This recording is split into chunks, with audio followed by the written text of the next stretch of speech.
Hi guys, welcome back to Spot Audio channel. Now I will give you tutorial how to delete the list on Twitter for Android. And before that, I wanna ask you, how are you guys? So you don't miss of our videos, don't forget to like, share, and subscribe to this channel. And now let's go to the start it.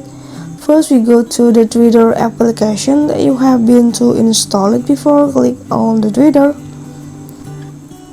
And after that, you can go to the symbol in the upper of the left corner. It means your profile photos. Click on and go to the list.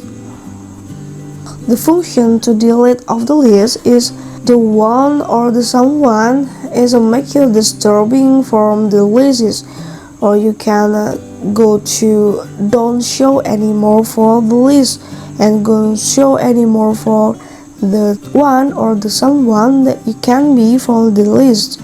Okay, and how to be deleted, you can go to the list that you want to be deleted from it.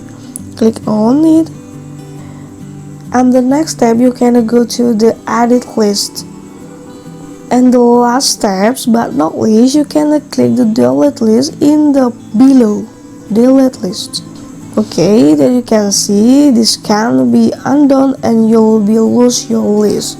If you done or accept for these rules, you can click the delete. And now your list is don't go anymore for your Twitter. It's very simple way to do it. Okay, this is a tutorial how to delete the list on Twitter for Android. I hope this video is useful for you. Thank you for the attention and bye.